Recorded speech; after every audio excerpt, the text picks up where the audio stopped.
ay nalulumbay? Kailangan mo ba ng kaibigan? Halina at sumama sa barkadahan kay Kristo.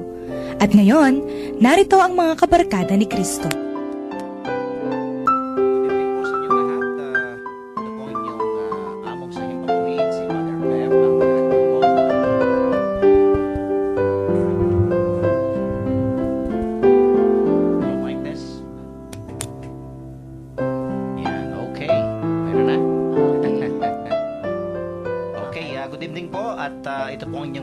Si Father Pep Bakay, ang inyo pong among sa Himpapawid, ang Director po ng Commission on Catechesis ng Archdiocese of San Fernando, Pampanga.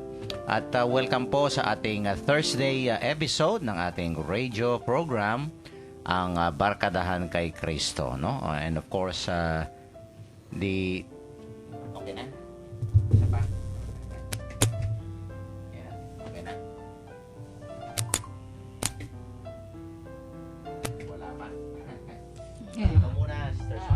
Yan, hello mic test. Ito. Okay, medyo may technical problem tayo dito, no? At ilang araw na lang po at magpapasko na, no?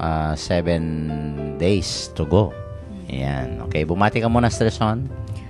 Magandang gabi po sa inyong lahat. Ito po Sister Zon Kayanan ko, anchor po ni Father Pep sa programang Barkadahan kay Kristo. And of course, ayon sa liturgical calendar natin, today is the third Thursday of Advent. Yan, Adviento. Yan, okay. Isang linggo na lang, no? Sakto ngayon. Okay, talagang yung spirit of Christmas yan, no? It's all around. At everybody's busy. Parang bukas na lang yung work, no? Di ba?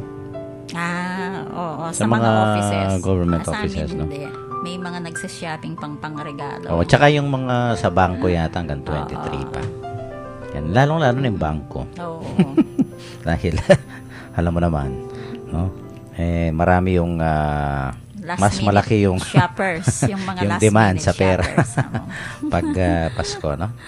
Again, siguro advice lang natin na talagang part of the Christmas preparation, yung mga gifts, material na bagay, pero sana bigyan din natin ng pagpapahalaga, no? Yung ating spiritual preparations. Yan, simbang gabi. Yan ang spiritual na preparation, no?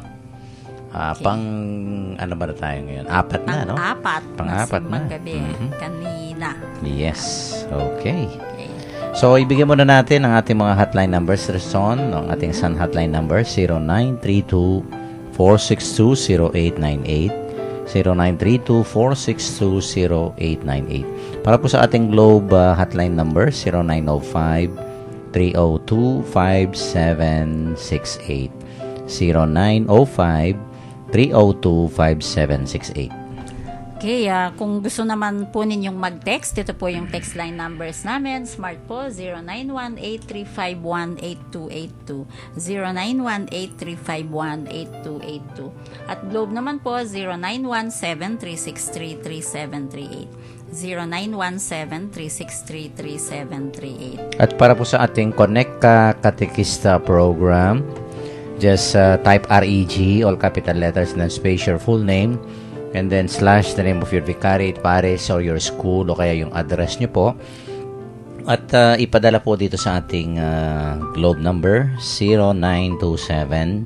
0927-891-0966. No? Ulitin ko po, 0927-891-0966.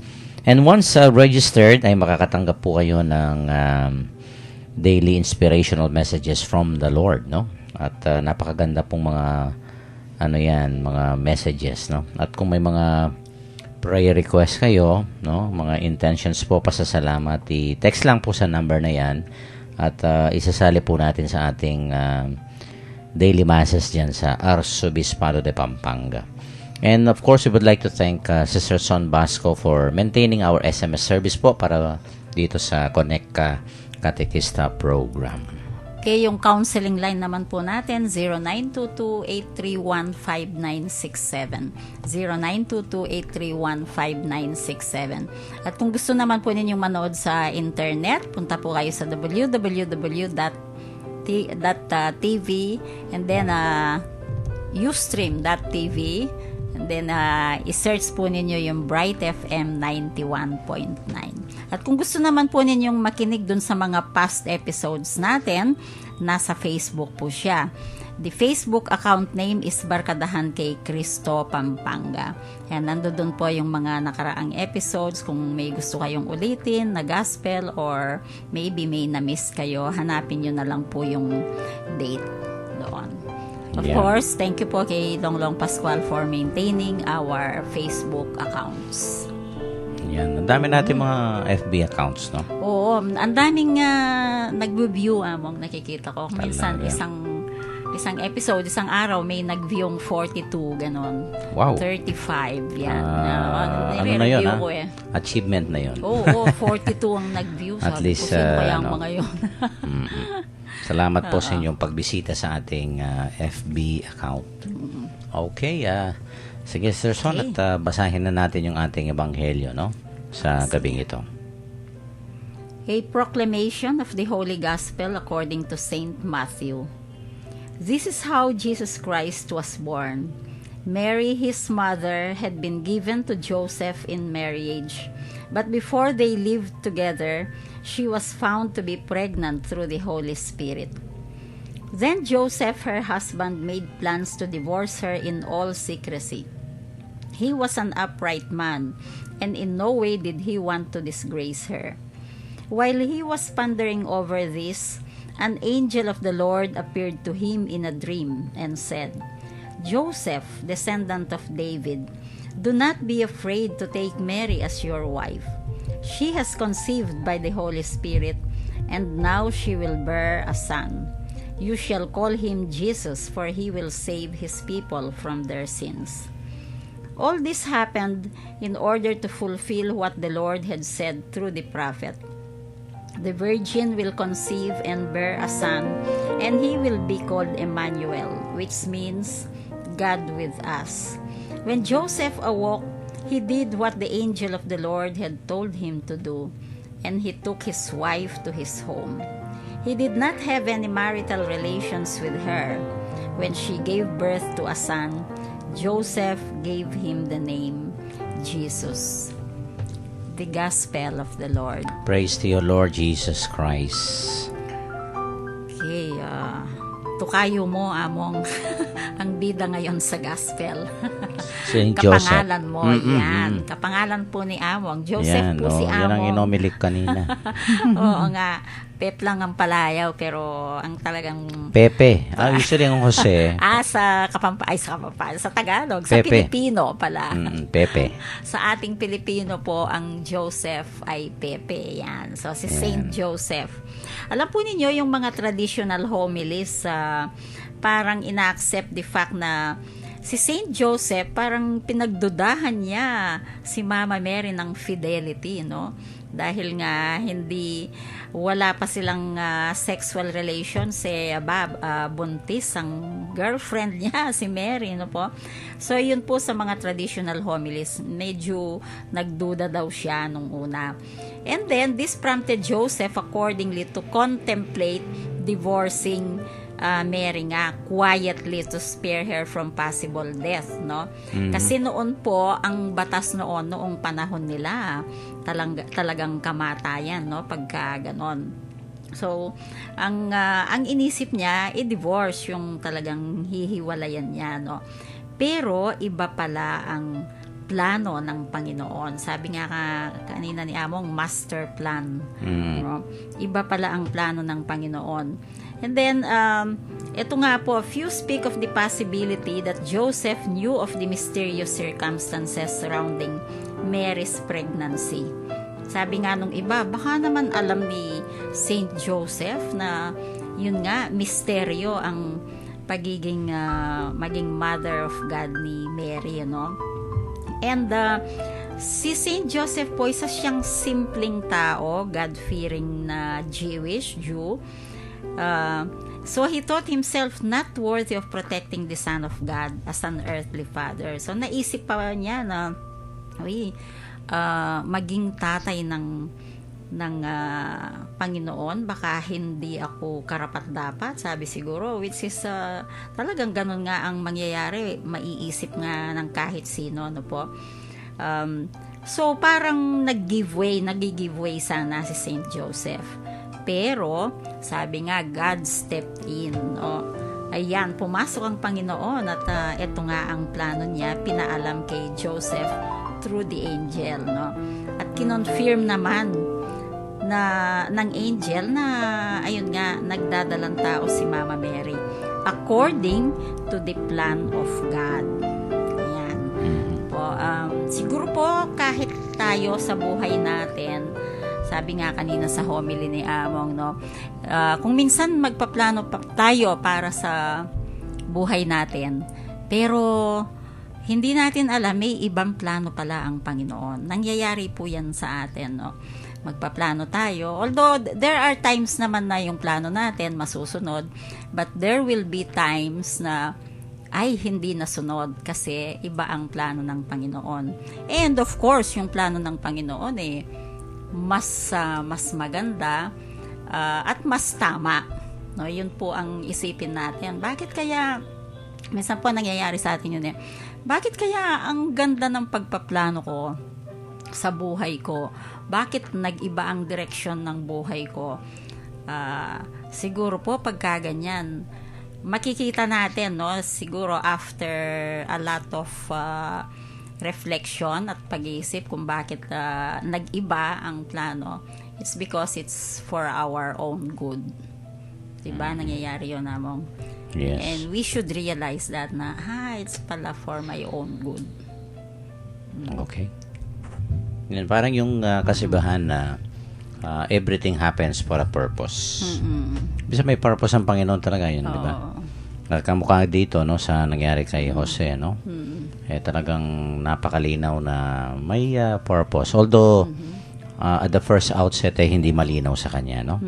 But let us allow yung ating discussion na mag-focus muna diyan sa yung pagkatao ni Saint Joseph, okay, no? Ni Saint Joseph. Unang-una yun nga, he's being described, no? Actually, walang description na ganito, pero makikita mo, reading between the lines, sabi nga, ano siya, a silent worker for the Lord, no? Yung bang tahimik lang siya. On the side. Tao, tahimik at simple. Parang, of course, ang ating inang Maria ang talagang parang mas malaki ang role, no? Pero okay lang yung kumisa sa mga sine, 'di ba, may mga supporting cast. Kaya ganyan, no? Pero hindi lang supporting cast Ang tawag ko kay Joseph, yung behind the scene. Alam mo ba yung behind the scene? Yung mga people behind the scene. Tahimik na. Sa pelikula mo, yung mga cameraman. Yan. Yung hindi ba nakikita sa pelikula. Hindi ba pagkatapos ng isang sine, makikita mo lahat yung mga yung pangalan, di ba? Sa pangalan. Production, yung mga makeup artists, yung mga lightsmen, no, yung mga mga props na basta crew, maintenance crew, yung mga ganyan, no? Transportation crew. Kung minsan hindi natin papansinin yung mga pangalan. Ay, hindi na. Yung tingnan mo naman, importante sila. Ay, naku, kung wala yung mga taong yun, no? Hindi kasi nakikita lang natin yung mga artista. Pero without the production crew, yung sa marketing, yung sa accounting siguro, di ba? Pagkatapos, ito nga yung mga lightsmen, yung mga cameramen, ang dami yung ganyan. Yes, mga sumulat at nag-edit ng storya. Ang dami niyan. Kaya nga pagkatapos ng sine medyo basahin na natin ng konti, no? Kahit na konti lang. Kasi minsan dami pati mga sponsors, no? Pero yun ang mga behind the scene people. Na without them hindi magiging successful ang isang pelikula. Yan, no? At parang ganon, no? Yung bang si Saint Joseph, quiet lang, nasa tabi lang, pero gumagawa siya quietly and silently. No? Yung nga yung parang silent operator. Parang, di ba? Sabi ko nga kanina sa homily ko, 'di ba, yung kasi may mga taong kumisan no, ang daming maboka. Ako, yung salita na salita, yung ang daming mga tapos at the end wala namang maka-accomplish, no? Walang nagawang trabaho. Oo. Mas gusto ko pa yung mga tahimik lang pero behind the scene. Pero may napo-produce, no? May nagagawa, may nagitutulong. Oo. At Diba? yun yung mga productive, Amo. Di ba? Yun yung tinok nga sa amin ni Among Bong, no? Yung how to be productive. Oo. Kung minsan, ang isang trabaho, let's say, ang isang financial report, magagawa ng isa sa kalahating oras. Pero yung isa, gagawin niya 2 hours. Dahil ganyan. nakikipagchismisan. Oo. O kaya nagkukwentuhan, no? Talagang nagiging less yung productivity sa office kung puro yan, sige, kwentuhan, o kaya ganun, di ba? Tapos naiwan yung talagang trabaho na kailangan tutukan. Oo. Kung hindi ka manahimik dyan, di ba? Quietly, you have to analyze. Matatapos yung trabaho. Yung mga, for example, sa amin, yan, yung mga resibo, titignan. Kailangan magtahimik at focus mo, no? Mga vouchers, mga ganyan, no? Ang daming magagawa natin pag tahimik tayo. Oo, tahimik. No? Kasi focus tayo, no? Just like in prayer, you know? Oo. Sabi ko nga nahihirapan talaga ang Panginoon sa atin na makipag-usap, ibigay yung mensahe dahil ang ingay-ingay natin inside. Outside and inside. No? Maraming mga noises. Internal noises.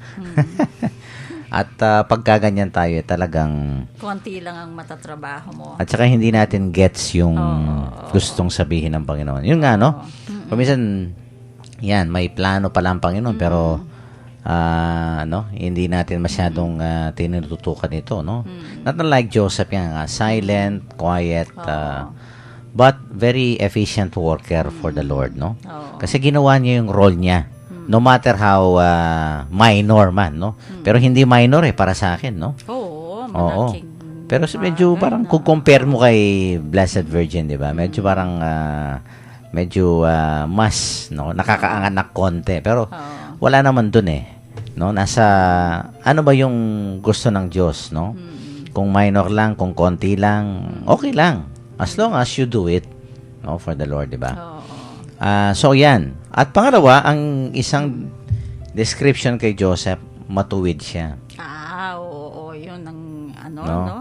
Kasi He's a kaya holy nga and a ginawa just niya man. yun In what sense? Well, unang-una, ano ba yung matuwid, no? Justice. It is giving what is due. Kung ano yung karapat-dapat, no? Alam natin, si Joseph, kaya just, number one, in the sense that he was a very, yung bang law-abiding Jew, no? Yung lahat ng batas, tradisyon, di ba? Oo, sinusunod niya. Giving what is due to God. So, nung ano yung sinasabi ng batas, no? Para sa atin, kuminsan, di ba? Sa ating mga Katoliko. At least binibigay mo yung, for example, Sunday. Yung obligasyon natin. Pag Sunday, magsimba. Yan. Mga holidays of obligation. Holidays. Di ba? Oo. Ang daming mga kuminsan inaasahan sa atin. At pag binibigay mo yan sa Diyos, lalong-lalo na yung mga commandments ng Panginoon, di ba? You are a just man. Oo. Kasi you are giving what is due to God, no? Yung worship, reverence, no? Yan. Kailangan natin na ibigay yung para sa Diyos. At sabi nga natin sa isang reflection, kung ibibigay mo yung para sa Diyos, lahat na. Todo na, no? So, just man siya. And second, very just siya sa kanyang kapwa-tao. Matuwid siya sa kanyang mga pamamaraan, no? In fact, ito nga, no? Tingnan mo si Maria dahil nga nabuntis na. So, quietly, he wanted, no? Ayaw niyang, i-broadcast yung iskandalo. So, matuwid siya dahil he is very sensitive, no? Sa pangangailangan ng ibang tao, lalong-lalo kay Maria.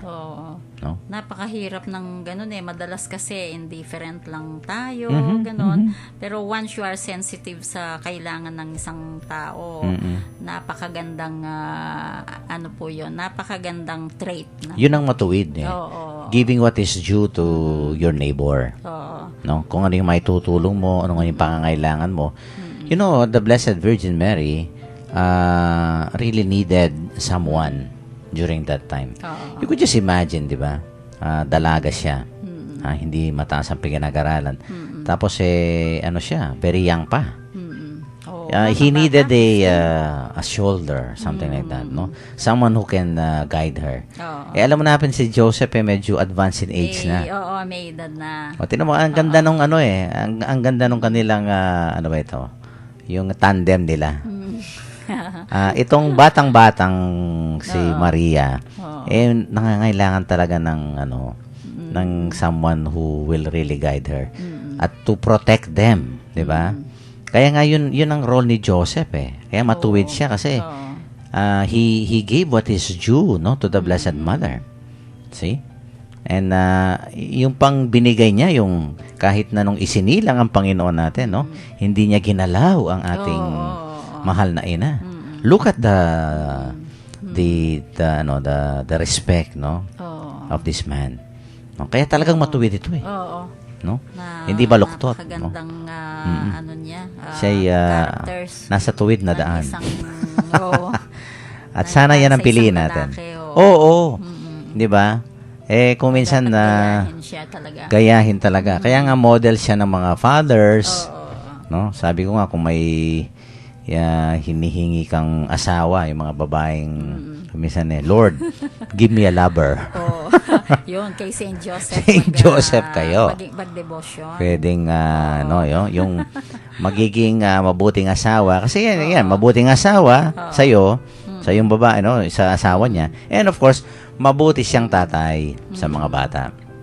Kaya nga foster father ang tawag sa kanya, no? Kaya talagang alam mo pag pumili ang Diyos, no, yung talagang yung the best, diba?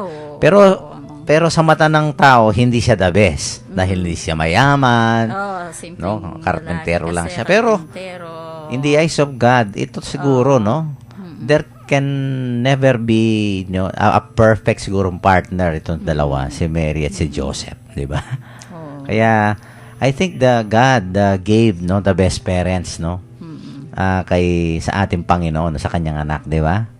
Kaya you could just realize that, no? Kasi kung halimbawa parehong matanda, diba?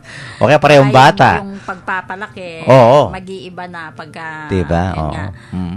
Kung minsan talagang yung magpartner, pipiliin talaga ng Panginoon na ito talaga ang bagay, ito talaga yung magiging ano sila, ano ba yun yung magkiklik sila. Oo. Kasi kung puro negative lahat, hindi ba sa kuryente ganyan, kailangan may positive, may negative, di ba? Yung attract each other, ano kasi yun? Opposite poles attract. Yan. Sa sa ano ba yan? Sa electrical engineer. Hindi naman tayo. Like poles repel. Di ba yung ganon? Opposite poles attract. Kasi kung parehong, I mean to say, no, advanced in age siguro, baka hindi rin sila hindi maalagaan, di ba? Kaya ang ganda nung ang ganda nung kanilang yung parang tandem, no?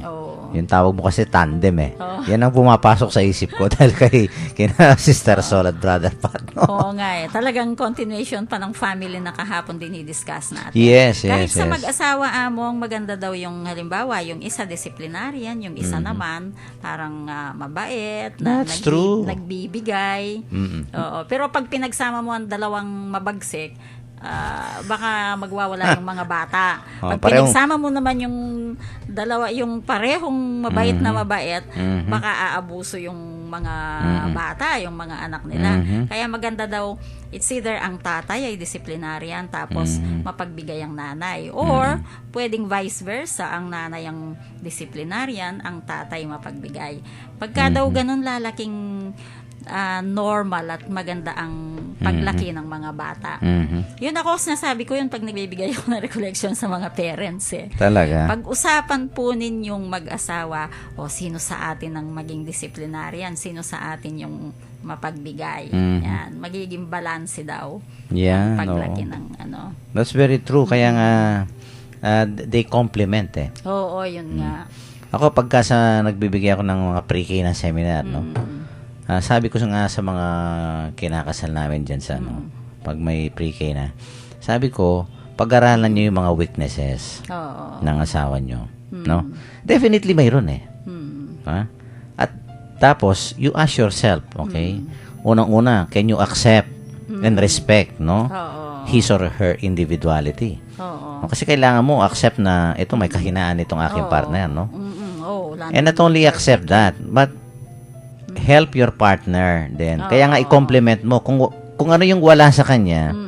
Sana dagdagan mo naman yun sa personality mo. Halimbawa, yun nga, yung sabi mo, no? Kung mainitin ang ulo, kailangan ikaw medyo malamig. Kung medyo yung isa ma-pride, kailangan yung isa magpakumbaba. Diba? Yung mga ganyan. That kind of thing, no? That is, I think, complementing each other. Yung wala o kaya mahina dyan sa aspect na yan yung partner mo yan. Dapat ganyan, no? I think parang it also makes sense, no, na ito nga ganito yung composition ng mga parents ng ating Panginoon, no. Isang medyo advanced in age, tapos isa namang bata pa. Medyo bata-bata pa, pero hinog na rin, no, dahil sa kanyang kagandahang loob. Yan, yung wisdom ng ating Blessed Mother. Pero yun nga, yung nandun humuhugot ng lakas si Maria kay Jose, no. At si Jose naman, yun nga, no, nai-inspire din sa kanyang pinakamamahal na ang ating mahal na ina, no. So, ang ganda. So, going back to Joseph, I think, he was really the best, foster father that the Lord can have, no. And the best husband, dahil nga yan, silent worker siya, hindi siya madada, no. Pero nandun yung hindi lang yung wisdom kung hindi yung yun nga yung he was a very reflective, no, person, no, meditative, dahil nga marunong manahimik at magnilay, no. At ito nga sa second segment niyan, no, titignan natin, he was not only a silent worker, tapos he was not only a just man, but he was an obedient servant of God.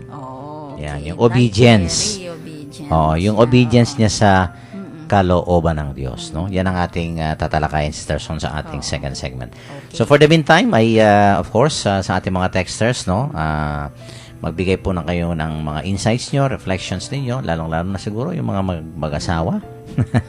O kaya yun nga, yung ugali ni San Jose, no, na napag-discuss po natin. No, i-text lang po ang inyong mga messages at mamaya ay babasahin natin, no, sa ating second segment. For the meantime, ay mag-break muna po tayo, no? Magpatugtog po tayo ng isang religious song para po sa inyong lahat ito.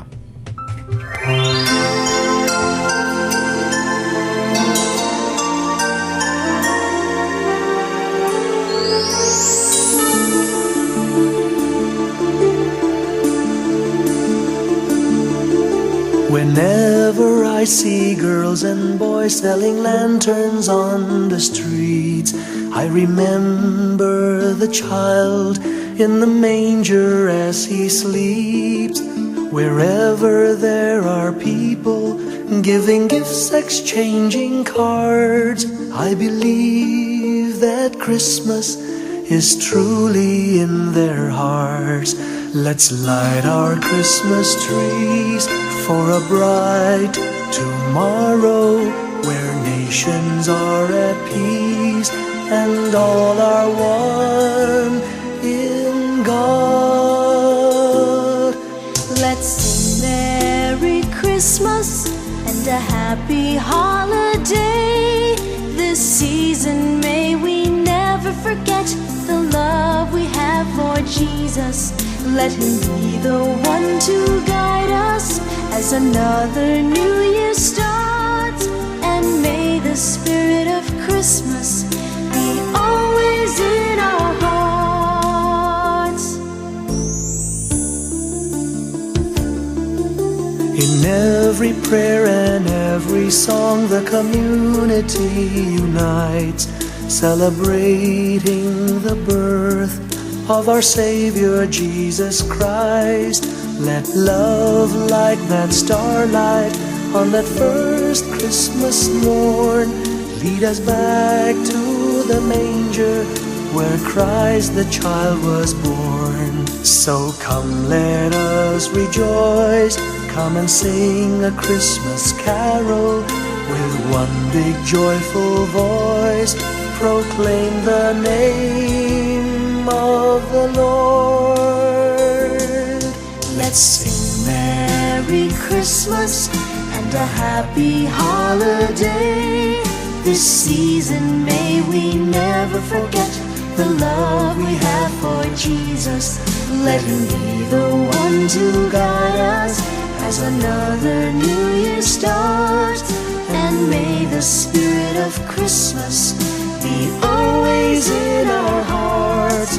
Let's sing Merry Christmas and a happy holiday. This season may we never forget the love we have for Jesus. Let Him be the one to guide us as another new year starts. And may the spirit of Christmas be always in our hearts.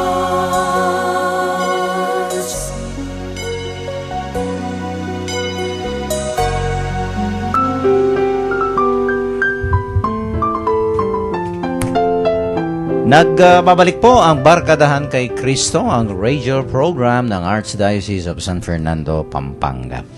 Kanina po sa ating first segment ay tinalakay natin itong napakagandang ebanghelyo. Actually, ito yung mga readings na natin sa simbang gabi, Sister Son, no? At yun nga yung storya ni San Jose. Yan.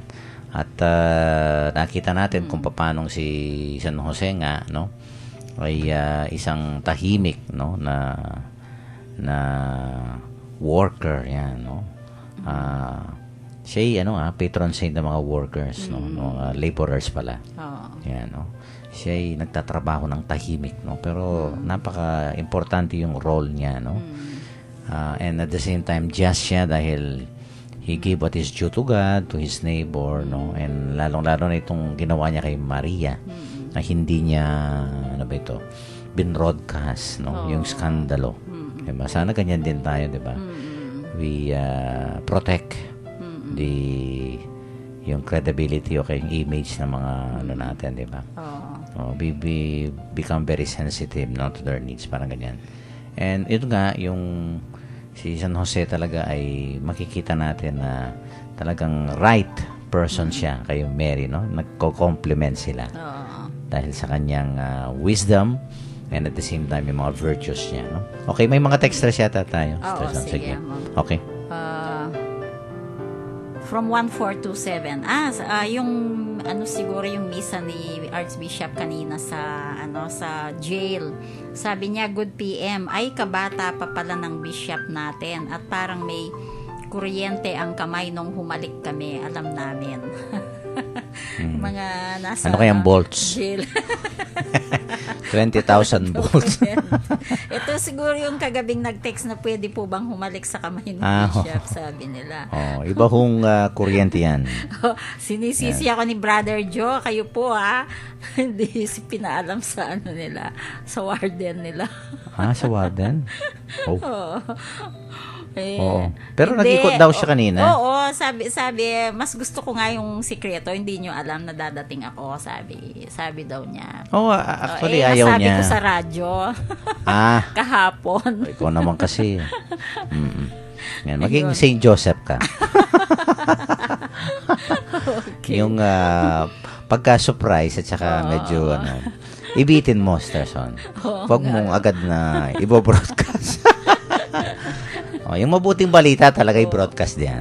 Mabuting balita yun eh. Kaya lang, pero yung gusto niya medyo may element of surprise. Okay, next. Ito, yung regular texter natin, 2272, sabi niya, let us celebrate Christmas, the feast of the Incarnation, with joyful heart, and let us renew our faith and hope in God and in His redeeming works. Benging Diyos po, Father Pep and Sister Son. Okay, James, thank you. Yeah. Ayan. Okay, mayroon pa? Wala na, dalawa lang ang texter natin. Oh, Siguro sige, mamaya. at, okay, yung pagiging obedient. Yan. Sige, Sister Son. Ni, Napakahirap niyan, ha? Oo, ni Saint Joseph. Lalong-lalo na may authority hang-ups ka. Oo. Ayaw mo sumunod. Ayan, obedient sa Panginoon na si Saint Joseph. Even without knowing the outcome, talagang mag-o-obey daw siya sa Panginoon, no? Kaya nung pagsabihan siya nung angel, ayun nga, talagang immediately without question or concern for gossip, sabi nga, took Mary as his wife. Ayan po ang santo natin na bida ngayon sa gospel natin. No? And of course, yun nga, when the angel came again to tell him that his family was in danger, parang ganun din ang nangyari. Talagang he immediately nag-obey siya, no? Para sa pamilya. Ayan. Ibang ano naman yon, ibang gospel, no? Nung the flight to Egypt. Pero makikita din natin doon ang obedience ni Saint Joseph. Sige, go ahead. Okay. And then yung concern pa rin niya for the safety, no, ng pamilya niya. It's very talaga admirable, ano, yung makikita mo yung concern niya. Yun ba? Okay. Yung iba pang makikita natin na katangian ni Saint Joseph kahit na nung nagstay sa temple, no? Nung hinanap nila si Jesus, makikita din natin ang kakaibang traits ni Saint Joseph, no? Yung patience niya, no? Yung nag-search siya with great anxiety. Yan po, no? Ang dami nating mga gospel stories din, especially sa Gospel of Saint Luke, na makikita natin about Saint Joseph. Ano pa ba? Yung treating Jesus as his own son. Yan. For over and over the people of Nazareth. Kasi hindi madali yun, no? Kung yung iba sasabihin lang, bakit? Hindi ko naman anak yan eh. Hindi naman talagang sa akin yan eh. Bakit ko iingatan? Pero siya, no? Talagang tinreat niyang as his son, si Jesus. Yan. Kasi yun ang kalooban talaga at ang mission niya, no? Sabi ko nga kanina, no, yung bang kuminsan talaga pagka pinag-uusapan natin ng kalooban ng Diyos, kuminsan talaga hindi malinaw yan eh. At the first outset, di ba? Marami tayong tanong. Hindi natin maintindihan. Totoo yun naman. Marami kang tanong. Bakit kaya? Bakit kaya? Bakit Why me? kaya ganun? Why not you? Yan, no? Kasi yung halimbawa, no? Siguro sabi ni Saint Joseph, naku, Lord, bakit naman ganito, no? May ang gaganda ng plano namin tapos parang mag-iba yata o kaya ano pang gagawin ko? Bakit ganitong nangyari? Parang pumalpak yata itong aking di ba? So, talaga kung minsan you're in a limbo, parang yung hindi malinaw, no? Maraming question, no? Pero ang importante, I think kaya nga dito pumapasok yung mga virtues ni Saint Joseph. Yung tahimik ka. Tapos listen. Yun ang number one Kaya tingnan mo yung mga ni Saint Joseph, no? Puro angel. Yung flight to Egypt yan, angel din yan. Angel din ito nga, angel din ito. So, nakinig siya. Nakinig siya. Nanahimik, no? Kasi kung minsan, pagka may nasira tayong mga plano, kaya mga panaginip natin sa buhay, no? Shattered dreams, as they say. Tapos, agad-agad, no? Yung magko-complain tayo. Bakit ganito, Lord? Ganyan. Kaya, magre-react tayo, no? Tapos, nagalit tayo sa Panginoon. And then, we want to blame people, and everything, di ba? Minsan, ang ingay-ingay natin. Di manahimik ka, brother, sister. No? Manalangin ka. Listen. Because, everything happens for a purpose. And through that silence, makikita mo yung sagot. So, reflect. And then, the Lord will talk to you from the heart. No? At, ang ginawa ni Joseph, ito nga, kaya nga obedient Sister Son. Pagkagising niya, sabi ng Ebanghelyo. No? Hindi masiguro nagtutbraso, kaya no? Agad-agad. Naku. Na, hindi siya nagpabanjing-banjing. Dapat ganyan tayo, no? Yung ang responde natin pag talagang sa prayer, sa pagkikinig, at sa ating pagninilay, no? Ipadarama ng Panginoon yun, yung kanyang kalooban, no? Let's continuously pray, no? Pray without ceasing, sabi nga ni Saint Paul, no? At sa process na yon, Sister Son, konti-konti yung madilim liliwanag, yung hindi malinaw liliwanag din yan, no? And yun nga, nung pinaliwanag ng anghel, naku, nag-isip-isip siguro si Joseph at tama, no? Yan nga ang nangyari, no? Binigyan ng explanation ng anghel. At ito nga, no, yung kanyang plano hindi naman nasira, gumanda pa. Kasi nga sabi ko kanina, di ba, yung hindi siguro expect na ba, hindi lang ordinaryong bata ito. Naku, magiging tatay ako ng anak ng Diyos. Ay, naku. Sino ba namang tatay ang ayaw, di ba? Siguro mas pipiliin ko na yung, yun nga, no? Itong talagang yung kalooban ng Diyos, di ba? Yung sabi mo nga kanina, yung mas maganda, mas makakabuti sa atin, mas malaki pa sa ating inaasahan ng mga plano at ano.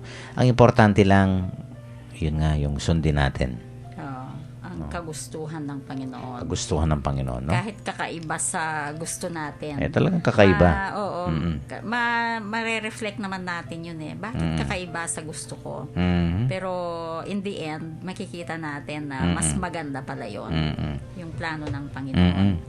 Yeah, at alam mo kung ganito tayo kamukha ni Joseph, no? Great and bigger things will happen in our life, no?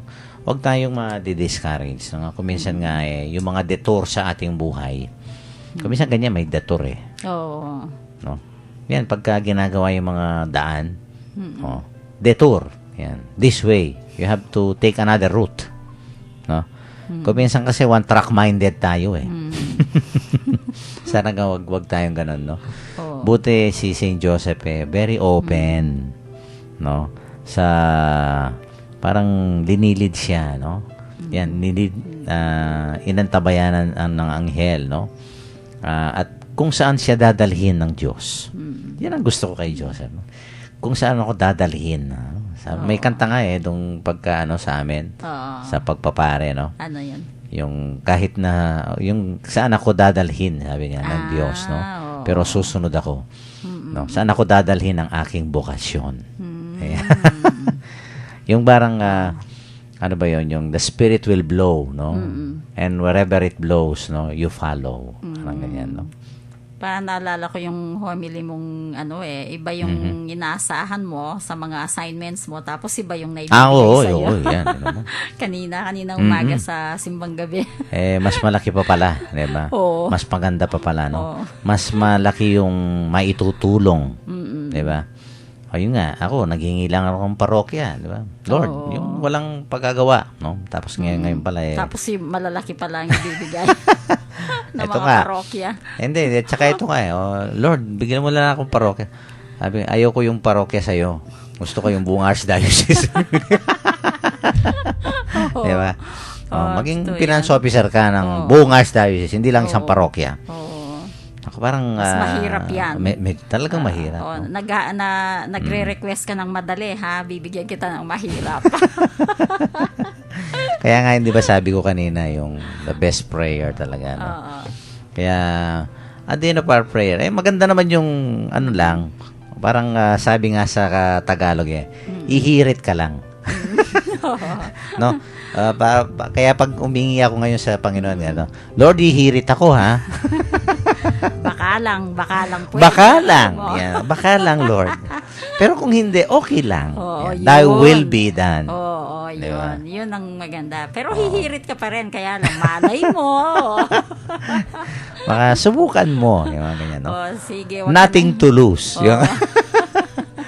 Talagang ang mahirap ang binigay sa iyo, no? Oo. Sometimes talagang God's ways are very mysterious, no? Ito nga, who would I think even Joseph would never have expected na dadalhin siya dun sa sitwasyon na siya maging foster father ng anak ng Diyos, no? And magiging asawa niya, naku, special na babae. Oo. Akala niya ordinaryo lang ang si Maria. Totoo naman ordinaryo, no? But from nobody, no, she became somebody. Yan, no. 'Di ba? The Mother of God. Yes, my God. Oh my. No, kaya tapos ikaw pa yung pinaka parang no, dahil nga siyang tatay pinaka parang head no ng Holy Family, 'di ba? No? Oo, ang ganda, Holy Ganda, Family. diba? Oo, head of the Who would not no ever want na nandun siya sa kalagayan ni San Jose, 'di ba? Siguro lahat tayo gusto natin, Ay, no? oo, amo. But, Lahat ng tatay magugustuhan oo, din syempre, sa kalagayan ni oo. Saint Joseph. Kaya nga, makikita mo sa buhay ni San Jose, no? Talagang our God is a God of surprises. Diba? Ay, oo naman, amo. Masusurpresa ka. Kaya, Sometimes hindi mo expect talaga mga Kaya pagka, blessings na binibigay. pagka sinutsut ko sa'yo, sister, surprise, huwag mo sasabihin sa radyo. Di ba? Mas maganda talaga yung elements of surprise. No? Oo. Basta't just, do your thing, sabi nga. Oo. Gawin mo yung kalooban ng Diyos, no?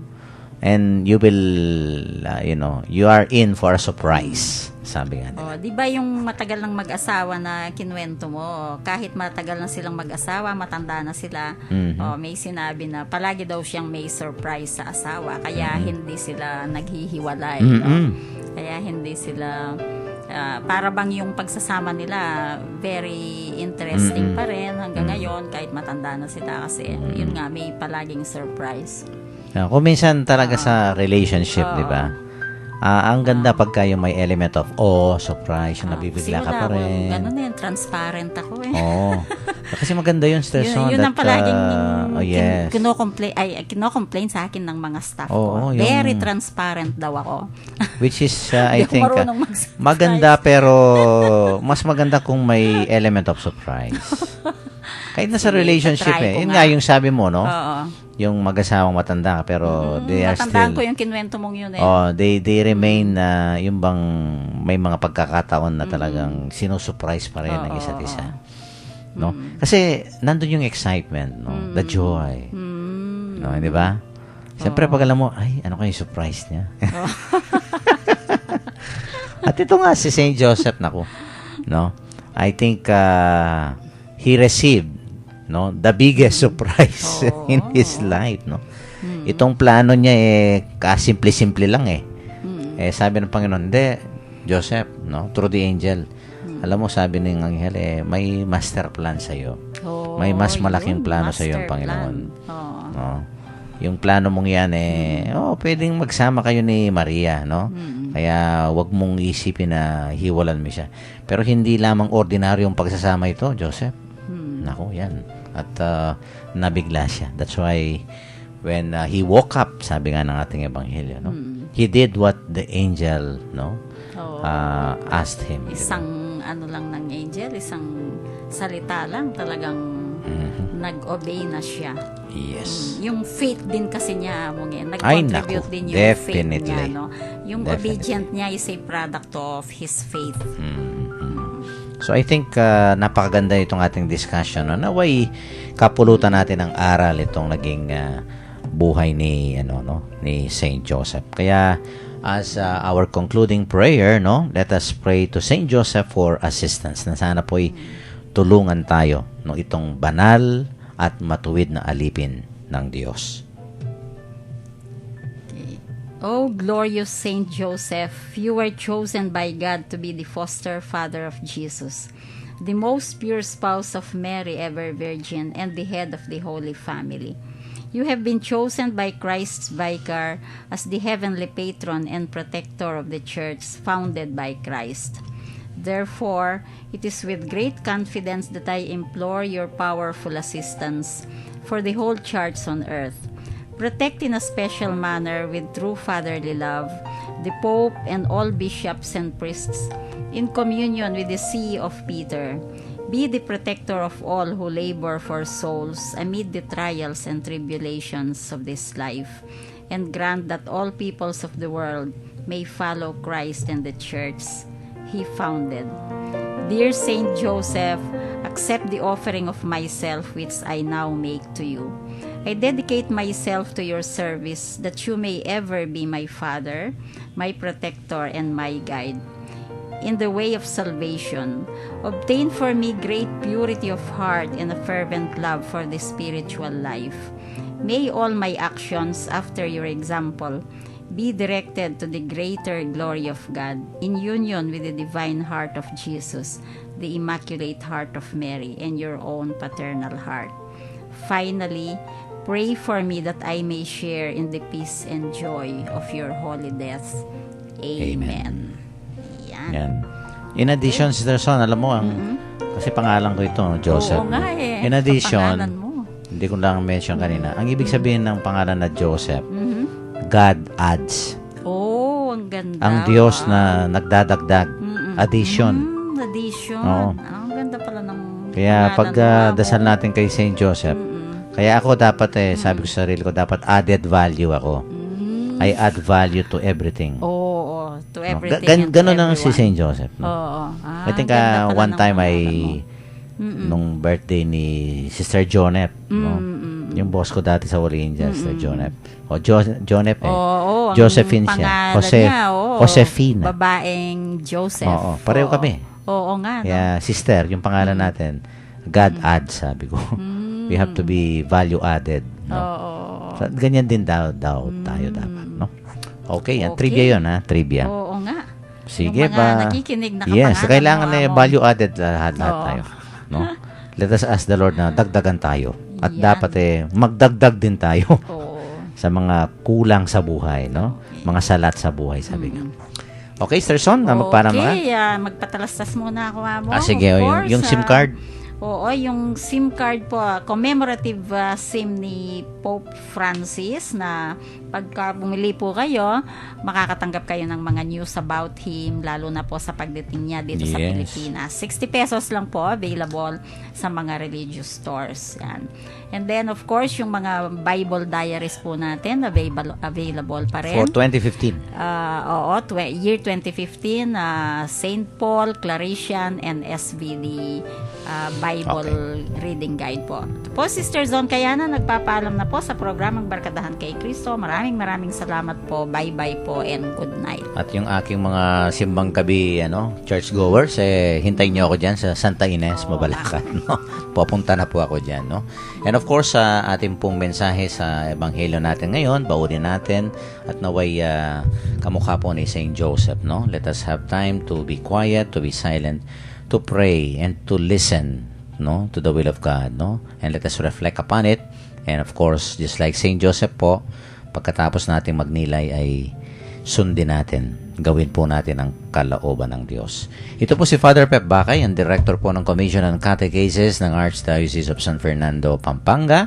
Muli pong bumabati sa inyo ng magandang gabi. Ingat lang po at maraming salamat po sa inyong pakikinig.